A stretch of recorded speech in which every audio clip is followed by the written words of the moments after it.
श्री शिवाय नमस्तुभ्यम दोस्तों, आज मैं रवि प्रदोष व्रत कथा लेकर आई हूँ। सभी लोग श्रवण करें। यदि रविवार के दिन प्रदोष हो तो शिव जी के साथ साथ सूर्य देव की पूजा करें। दिन भर निराहार रहकर सूर्य देव की पूजा करें। सूर्य का पूजन सूर्य डूबने के पहले ही कर ले। प्रदोष व्रत में नमक तेल आदि नहीं खाना चाहिए। दिन भर निराहार रहकर व्रत रहना चाहिए। पूजन करके गेहूं का आटा, दूध, मिठाई, गुड़, फल आदि खाना चाहिए। 1 वर्ष तक नियमित प्रदोष व्रत करने से मनुष्य के रोग, शोक तथा शत्रुओं का नाश होता है और व्रती धन्य, धान्य, कीर्ति आदि प्राप्त करता है।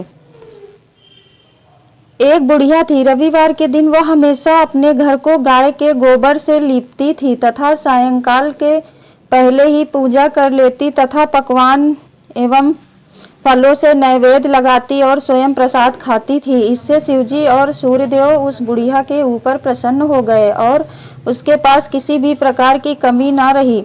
उसकी संपन्नता को देखकर पड़ोसी लोग जलने लगे और ईर्ष्या भी करने लगे।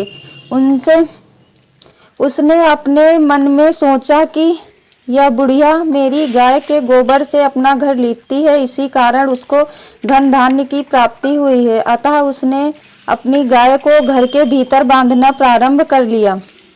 इस कारण बुढ़िया को अगले रविवार को गोबर ना मिला। उसने अपना नियम भंग जानकर बहुत ही चिंतित और दुखी थी। बिना कुछ भोजन बनाए खाए ही सो गई। रात में भगवान ने उस बुढ़िया को स्वप्न दिखाया और कहा कि तुम्हें आज गोबर नहीं मिला है, जिससे तुम बहुत दुखी हो। अतः तुमको एक ऐसी गाय देता हूँ जिससे तुम्हारे सभी कष्ट दूर हो जाएंगे और मनोकामनाएं पूर्ण होंगी।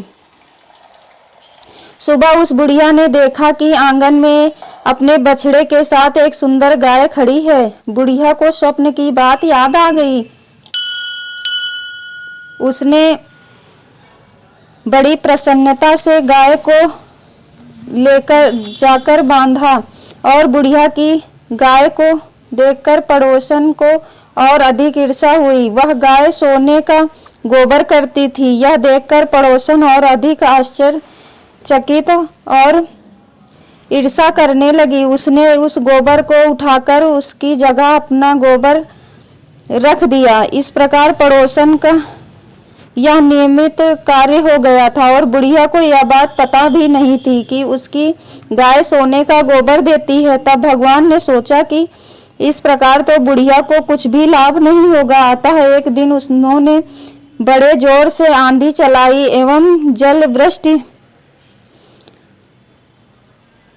की, जिससे उस बुढ़िया ने गाय को घर के भीतर बांधा और दूसरे दिन प्रातः से घर के अंदर ही बांधना शुरू कर दिया। तब पड़ोसन ने अपना लाभ न देखकर राजा से शिकायत की कि उस बुढ़िया के पास एक गाय है जो सोने का गोबर करती है, अतः आप उसे ले लो और प्रजा का पालन करें। राजा को बात पता चली जांच के लिए और उस बुढ़िया की गाय को मंगवा ली, किंतु भगवान की कृपा से उस दिन गाय ने सोने का गोबर न करके साधारण गोबर ही किया। तब राजा ने उस बुढ़िया को बुलाकर पूछा कि क्या तुम्हारी गाय वास्तव में सोने का गोबर देती है? तब बुढ़िया ने कहा कि महाराज, मैं प्रत्येक रविवार को घर लीपती हूँ, भगवान का पूजन करती हूँ, उसी के प्रभाव से यह गाय मुझे प्राप्त हुई है और सोने का गोबर कर रही है। पड़ोसन के कहने से आपने मेरी गाय छीन ली। यदि आपके यहाँ सोने का गोबर नहीं करती तो इसमें मेरा क्या दोष है? बुढ़िया की बात सुनकर राजा ने उसकी गाय वापस कर दी तथा उससे क्षमा याचना की। राजा ने पड़ोसन को दंड दिया तथा संपूर्ण राज्य में घोषणा कर दी कि सभी लोग रविवार को व्रत करें। राजा ने स्वयं व्रत करना आरंभ कर दिया, जिससे राजा व प्रजा दोनों संपन्न रहने लगे। राज्य की निरंतर प्रगति होने लगी तथा धन्य, धान्य आदि किसी प्रकार की कमी न रही। जय हो महादेव की।